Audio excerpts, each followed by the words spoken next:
Shalom, everyone. This is Amir and I'm from Galilee. I know that it's not exactly 6 p.m. here in Israel. We've got a few more minutes to go. I'm going to turn on the Facebook Live as well, just for those who cannot watch it on YouTube. But just so you know, I'm looking at the camera of YouTube, and Facebook will have to get my side. So let me see if it can work. And I will have to apologize to the Facebook people. Shalom, everyone. Those that are on Facebook, this is Amir Salfati, and as promised, I am about to give a Middle East current events update. I'm going to be speaking to my YouTube camera, and those on Facebook who are not able to watch it on YouTube, and I don't know why, but you should be able to. Those on Facebook, you can actually watch me speaking to the other camera. I'm sorry, the Facebook Live is not going to be top quality because I'm not looking at the Facebook camera. I'm looking at the YouTube one. I wish you knew how not professional this whole thing is. I literally have two small tripods with two little phones. One is on YouTube and one is on Facebook. And I'm trying my best to do it as professional as possible, but I guess it's not really a top priority to get the top quality equipment right now, because we want to give you the information, and we are sure that the information is way more important than the way it looks. So that's basically it. In a few minutes, as I said, I will be live, giving you the live update. Right now, we just try to see that all the connection on YouTube, Facebook I know is not working, but YouTube I know is working, and I can see the quality on YouTube is much better. So we're going to concentrate on that one, and that's the one that will be eventually also uploaded on Facebook as a link. Let's see how many watchmen do we have. When I say watchmen, I mean people who understand the times and the seasons, and those that are dedicated to warn the others of the things that are about to come. Not stay silent, but warn the others. Let me remind you of the verses from Ezekiel 33, verses 1, 2, 3. You can go on all the way to verse 6. So tell me that you're a watchman and tell me where you're from. And I see that we have people from Europe, from Israel, from the United States. I see people from South Africa, and from many, many different parts of the world. Ireland, Brazil, wonderful. Well, again, we're going to start the actual live update in just a few minutes. But I can tell you in between, until we get to 6 p.m., we got about 5-6 more minutes.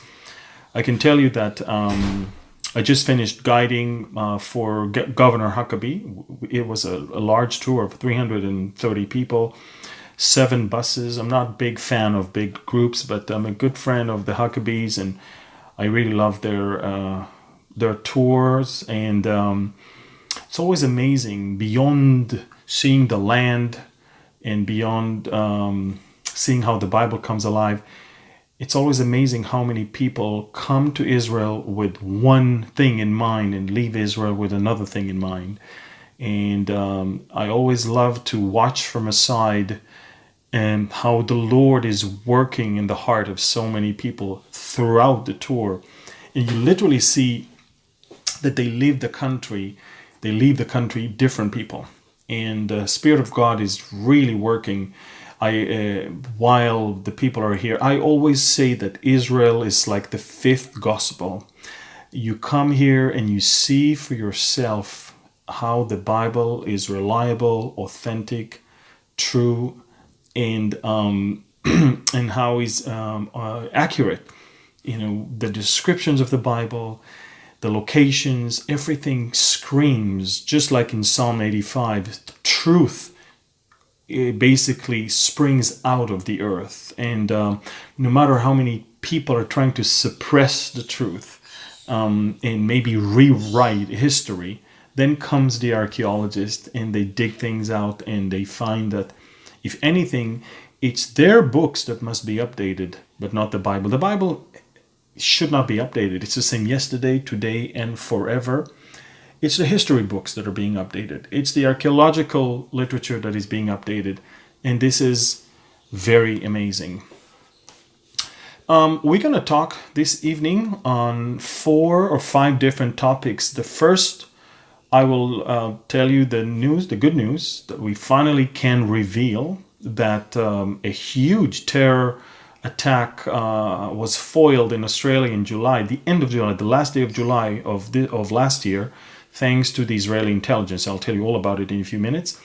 I can also tell you that Israel stopped ISIS terrorist attacks in 30 different countries due to our boots on the ground. I mean, we have people in Syria, in Turkey, in Iraq. We have real-time info, and we're able to share it with countries around us. More than 30 times Israel tipped countries around us. When it comes to Australia, we tipped the Australian authorities, but it was actually supposed to be a bomb that was about to blow up an Etihad Airways Airbus 380. You're talking about the largest number of passengers on one plane. It was supposed to fly from Sydney to Abu Dhabi in probably the first day of August, and our information basically was tipped to the Australian authorities, and within few hours arrests were made. The bomb was found, and it was beyond just a bomb. It was an attempt to do 2 things, to use explosive and to use chemical warfare. So great success, and finally we can say that a very important Israeli unit called 8200 in the Israeli military intelligence is behind what we call the golden piece of information. Somebody was just listening carefully to chatter that was going on in Syria and from Syria to Australia, and we were able to alert the Australians I was in Australia that time. I'll never forget it. The last day of my travel, on my way to the airport, arrests were made. I knew then already that Israel was behind the information given to the Australians, but of course in those days the best was to stay quiet and let the Australian authorities deal with it. So this is something that was just released clear for publication. So I think I could share that with you right now. Israel basically tipped the information to the Australian authorities, and a large explosion, mid-air explosion, was prevented. And of all things, this is Etihad Airways. This is the airline that belongs to Abu Dhabi. And I just want to remind you that Israeli passport holders are not allowed into Abu Dhabi. We're not allowed. I cannot get on Etihad Airways, and if I can, they will not allow me to leave the premises of the airport. I will have to use their airport just as transit. I'm not allowed in. So here we are, saving lives of so many people from Abu Dhabi and from Dubai, and saving lives of others, and yet we are treated as the enemies of the state. But we don't really care. As long as we could stop ISIS from doing what they wanted to do, that's the most important thing at the time, as it is important right now. Again, shalom everyone. This is Amir Tsarfati, and we are live on YouTube, and this is a Middle East current events update. We're going to start with a couple things that are happening around us. The first thing is, and I'm sure that your media is not telling you that, but there is a terrible carnage that is going on right now in a northeastern suburb of Damascus right now, a place where 400,000 people live. And over the last 48 hours, more than 300 people were killed in an ongoing bombardment of the Syrians with the help of the Russians. One Sukhoi fighter jet, we're not sure if it belongs to the Syrians or to the Russians, was actually shot down. It managed to have emergency landing, but it was shot down by the rebels. But I want you to know that of the 300 people, more than 60 children were massacred over the last 48 hours, and no one is talking about it. No one is mentioning that. And that is one thing that is happening in the outskirts of Damascus. And people need to wake up to the understanding that there is an ongoing war that has nothing to do with Israel. And we are always looking at Damascus that might be destroyed, can be destroyed, biblically will be destroyed. And it seems like the Arabs are doing a much better job in destroying Damascus than any other person around. Damascus is being almost shredded to pieces right now by Bashar al-Assad's forces and with the help of the Russians. Now, if you're asking a Syrian person who is an Alawian or a Shiite, he will tell you that Assad is doing the right thing, preventing terrorists from taking over his country. But if you're asking the Sunni civilians, they will tell you that they're being butchered, they're being massacred, and it's merciless bombardment from the air. And I know people don't talk about it, but you need to understand that this is a very important thing. No human rights organizations are saying one single word about what is going on over there. And the Palestinian leadership is worshiping Assad, and the world is not even trying to condemn Russia for its part in this whole thing. And ladies and gentlemen, this is a terrible carnage that is going on right now in Syria. And that's in one place, that is in the outskirts of Damascus. Tell you another thing that's going on right now is that the Shiites forces of Bashar al-Assad are trying to penetrate into the Afrin enclave, that piece of land that Erdogan took on the northwestern part of Syria right now. So there is a mini war right now between the Syrians and the Turks regarding that particular area. Erdogan is sheltering the rebels up in the north, while Bashar al-Assad wants to kill them. And Erdogan is building military bases around them. And yesterday, we know that there was an attempt of Bashar al-Assad to get there, and Erdogan killed many of Bashar al-Assad's soldiers. We know that right now, it is still going on. After they were bombarded by Erdogan, they're entering once again into that enclave of Afrin. And again, a mini war is going on there. As I said on my recent update, 10 different mini wars are all around Syria right now. Afrin is one of them. Damascus is one of them. There is one on the eastern side in Deir Azor, where the Kurds are protected by the Americans, and there are more and more. And ISIS right now is regaining forces and regaining power in some other places. And it's not easy to see all around Syria people killing people, and innocent people are being killed, children are being massacred. More than once, chemical weapon is still being used, but the world is choosing to bury its head in the sand. The French president said that he's going to intervene if he will know that there is a use of chemical weapon. Well, there is a use. He knows that. He's not intending to do anything about it. Nobody wants to mess up with the Russians or the Iranians right now, certainly not in the mud of Syria. So a lot is going on right now in Syria while your media is not reporting that. This is a heartbreaking story. I saw a video that was shot by a 10-year-old Syrian boy who is blogging all of this massacre with his phone. It's documented massacre that is being documented by a young boy, and the world cannot stay indifferent. But unfortunately, the world is indifferent to not only that, but to much more than that.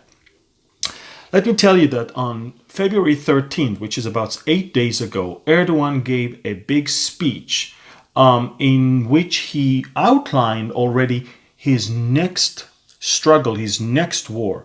First of all, he invaded into Syria. He is building army bases there. He is doing in northern Syria anything that he likes. Nobody says one word. Nobody accuses him for invading into a foreign country. No word in the UN condemns him for violating Syrian airspace or Syrian ground.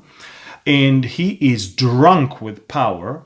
And what he just said on February 13 is, just as we have to keep the rights, our rights in that enclave of Afrin, we will also do that in the Aegean Sea and in Cyprus. In other words, his appetite is growing bigger, and he's basically saying, do not for 1 minute think that we never noticed to the discovery of gas off the shores of Cyprus. Ladies and gentlemen, I've been saying that forever. The hook in the jaw of Russia into our territory was the gas and the oil that Israel found and others found as well. But Erdogan wants a piece of the pie. He is saying, I'm sorry, but I'm not obligated to international agreements from the 1800s or from the early 1900s post World War I. These were done when Turkey was humiliated by the world. Cyprus is ours. Several of the islands over there, there's a group of islands that are, is about 18 islands, and it's called Emia Islands, but the Turks call it Kardak Islands. And basically, Erdogan said, this is ours. And a lot is going on between Greece and Turkey over the last couple weeks that the media is not saying one word about it. So Erdogan's appetite is big, and much of it, ladies and gentlemen, much of it is indeed the discovery of gas and oil off the shores of Cyprus. And he understands that not only that oil is being discovered and gas is being discovered, but Egypt wants part of that. Egypt wants to buy that gas. Italy is the country that is sending its teams to drill there. And he understands that everybody is having a party here off the shores of an island that he claims to be his. So we see that there were several incidents, such as on January 28th when the Coast Guard of Turkey, ladies and gentlemen, the Coast Guard of Turkey prevented the defense minister of Greece from visiting those islands, those disputed islands. And it was just, it's not a declaration of war, it's almost a war by itself. We know that over the last 3 weeks in February, 36 times the Turkish F-16s, armed F-16s, penetrated into Greek airspace. This is like mafia. I mean, we're going to do whatever we want to do with what belongs to you, basically. We know that on February 13th, a Turkish Coast Guard basically rammed into another Greek Coast Guard boat, and it wasn't a big damage and nobody got hurt, but it was another way to show you that Erdogan is not going to give up. The Greek already said that next time we're not going to react peacefully to such a thing. Basically, ladies and gentlemen, what we are seeing right now is that the Middle East is continuing to develop more and more old, new conflicts. The conflicts that we see today are conflicts that you could see them 100 years ago. I mean, Sunni Shiite wars are there for the last 1400 years, and the war between the Greek and the Turks is there from the 1800s, and the war between the different tribes in Syria and in Iraq, it's an old war, and the Kurds have been trying to get their independence forever. And so you see that all of those old and probably sleepy conflicts came back to life in the wake of the Syrian war, and everybody's trying to cut his own or get his own dividend from all of that. We know that the Turkish oil conglomerate has been trying to drill for oil in the Black Sea, and they find nothing. Yet the Greek found tons of oil, in Cyprus, and the Sultan found nothing, and nothing. And so the people of Cyprus found 127 billion cubic meters of gas. You can imagine it can last for that island for at least 100 years. And the Turkish Sultan is angry. Everybody's finding oil, everybody's finding gas, everybody's making money, and I am stuck with nothing. So a lot of it has to do with this one. And again, I just want you to know that Egypt is also part of this whole thing, because Egypt needs energy. Egypt needs sources of energy. And in 2013, the Egyptians and the authorities in Cyprus signed a free trade agreement on gas between them, and basically they ignored the Turkish side of Cyprus. And we know that as far as Erdogan is concerned, a chunk of that pie belongs to him, and he wants it. So what do we have? We have carnage going on in Damascus. We have a mini war going on in northern Syria between Bashar al-Assad and between the Turks. And we see that the Turkish Sultan is also interested in much more than just the Syrian control. He wants gas, oil, and control over 18 islands and some of the gas that belongs to Cyprus. Ladies and gentlemen, these are the things that are happening that the media will never report. We also need to know that the Palestinians decided that they will go to the UN and basically expose or unveil their peace plan. We know that Mahmoud Abbas, Abu Mazen, their president, said that no matter what, it's going to be an international broker deal. Jerusalem Declaration is off the table. In other words, Jerusalem is back open for negotiation. Trump's declaration of Jerusalem as capital is off the table. America will not be the mediator between the two. He thinks that he controls history. He thinks that he can reverse things just like they always do. They ignore reality. They ignore declarations. They ignore agreements. And they want to create things by themselves. But guess what? The Egyptians are not on their side. The Saudis are not on their side. The Gulf states are not on their side.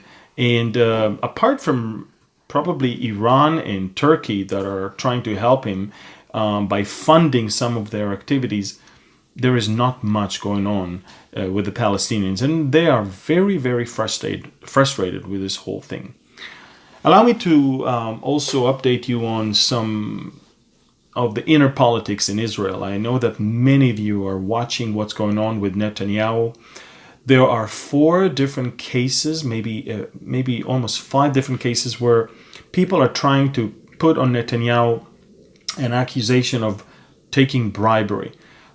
And the problem is that he never took money from anyone. And the definition is, are cigars and champagne from a friend, is this bribery? And if it is bribery, then you have to indict not only the one who receives it, you have to indict the one who gives it. And they have a problem proving that there is someone who can be accused for giving that. So many of the cases that are open right now, they are using state witnesses and states' evidences. They're trying to protect some of Netanyahu's closest aides and closest confidants to somehow spill the beans. But at the same time, you know that after so long, the police cannot yet find the smoking gun that will prove that Netanyahu is a corrupt prime minister. Beyond that, I will say that the Israeli public is not buying the media corruption and the media brainwashing. And according to certain polls done yesterday, actually Netanyahu's party will get more seats in the government, in the parliament, if elections were done yesterday, more than he won with earlier. He last time he got 30, he's getting 34. In other words, the public is convinced that Benjamin Netanyahu is a good prime minister, and the media is trying to topple a government here together with the liberals. And we see that in America, we see that in other countries. Liberals, together with the media, collaborate to topple governments because they don't like their agenda. The good thing is that most of the Israelis are not blind to all of this. And Netanyahu is also speaking directly to people on Facebook. He doesn't even give any interviews to the Israeli media because he knows exactly who they are and what they are all about. So he speaks every day to the people of Israel on Facebook, and everybody's watching him. And we know what's going on. If the police really had anything against him, the Attorney General of Israel would have indicted Netanyahu a long time ago. But the uncertainty in the political arena right now in Israel might bring us to early elections. And this is something that I find very alarming, if you're asking me. When our enemies are watching an unstable government, when they're watching a prime minister that is being hunted by his own media and his own political system, they can take advantage of that. We already heard from the Iranians that they will destroy Tel Aviv to ashes if Israel will do anything to them. We hear from the Lebanese chief of staff that they're ready for another war with Israel. They're so good in talking. They've always talked, but when the money time came, every single war they lost. And I wonder if they believe in a God that gives them the victory, then how come their God never gave them any victory since Israel was born in 1948? That alone should cause them to think, do I believe in the right God? And at the same time, he that keepeth Israel neither slumbers nor sleep. I mean, the Lord is out there, just like I gave the report from last Saturday. A rocket fell on Israeli house 6 days ago or 5 days ago, and it never exploded. And, it could have killed everybody around. He didn't scratch one person. So you see that the attempt to destroy, the attempt to disrupt, the attempt to sow desolation and killing and is always there. But God is also there for us. And we can feel, as an Israeli, people ask me if I'm afraid. I'm not afraid. I'm not afraid. In fact, I will tell you the truth. I feel safer in my country than anywhere else around the world. I feel safe in my country because I know exactly that we have our eyes on our enemies. We know who the enemy is, and you probably can't hear that. But the F-16s are just taking off right now next to my house, and we always have an F-16 or an F-35 in the air. We're always ready to retaliate. We're always ready to get those scumbags wherever they are. All those perpetrators who are trying to kill us and destroy us. We're there. We're ready. I also want you to know that Israel successfully tested the Arrow 3, which is the anti-ballistic missiles rocket. I mean, we literally destroy ballistic missiles in space. I mean, in the atmosphere. This is by far the longest distance that a rocket had to fly and destroy a target. Israel successfully launched that, and this is quite important because from far remote countries such as Iran, it will only take ballistic missiles to hit Israel. And so we're ready for anything that might come from that part of the world. So we talked about the Palestinian, we talked about Netanyahu's issues, we talked about what's going on in Syria, and we talked about Erdogan. And allow me to finish my update with words of condolences to a very good friend of mine, Anne Graham Lotz, who just lost her legendary father, Billy Graham, hours ago. A pillar of faith, a father in faith to so many millions in America and around the world. Someone, he never made it to 100, but he was in his 100th year of his life. Billy Graham went home to be with the Lord that he spoke of and referred people to, and praised and worshipped all of his life. The angels rejoice. People may be sad that he's not with us, but trust me, everybody else in heaven is happy to have such a champion of faith who ran the race, who kept the faith, and now he's there getting his crown of righteousness, which he will later on put at the feet of Jesus. So a great man of God, and I'm so honored to know his daughter and his son, Franklin Graham, and I know several other of the family members. And I'm sorry for their loss, but I'm sure that they know that Dad is in a much better place right now. So this was a shorter update this time. I gave you a few topics of things that are going on around, and I want you to know that it is an honor for me to be an Israeli who lives here, a Jew who understands the Jewish background of everything around in my country, a believer in Jesus who understands the Word of God, both the Old and the New Testament, and a military person who dealt not only with the Israeli military system, but also as a negotiator with the Palestinians, someone who speaks Arabic, who understands the way they think, who understands the way they act. To me, it's important that you know that I'm trying to stay away from sensationalism as much as I can. I'm trying to give you reports of things that happens around us, and I filter things because I believe that a lot of it is disinformation.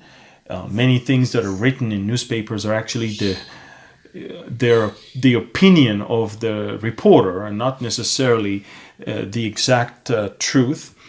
I tend to dig in through sources and in sources that I have in the Arab media as well as in the Israeli military intelligence, and I'm trying to give you as accurate and as clear update as possible.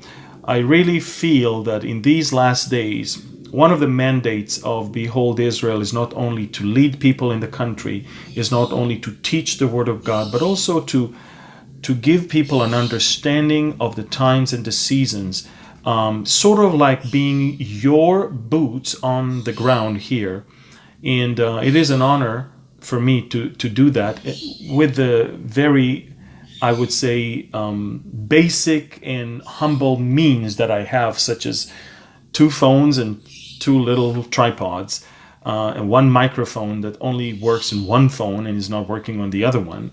But I'm trying to do my best, and thank you for following us on Facebook and on YouTube, for visiting our website. Thank you for even watching the pictures that I put on Instagram, Behold Israel, one word. And thank you for your friendship and for your support. We really appreciate that. I'm negotiating right now with a media company on maybe starting a weekly television program to give the Christian world an understanding of the events in the Middle East, to give a weekly roundup of what is going on. I'm also in negotiations with some radio stations, but all is only going to be possible through your help and your prayers. So we thank you very much for your support and your help and your prayer, and we ask that you will continue to do that. We grow very fast, but we really don't want to. We don't want to take the glory to ourselves. Really, I know myself. There's really nothing in me that I see that God can use better than others. But apparently He gave me a platform, both online and with people on the ground, and I'm trying to do my best to serve the Lord within those capacities that He gave me. So thank you again for everything. Thank you for your support, for friendship, for prayers, and for your help to the ministry. And stay in touch with us. If you haven't subscribed to our newsletter, please do that. Go to our website, beholdisrael.org, and you can add your email address to get your email once a week. If you haven't subscribed to our YouTube channel, do that. That probably will be the best way to communicate with people once Facebook puts me in Facebook jail. And if we're still there, then you can, of course, like and follow us on Facebook, Behold Israel. Thank you again, and God bless you all from the Galilee. Shalom. Bye-bye.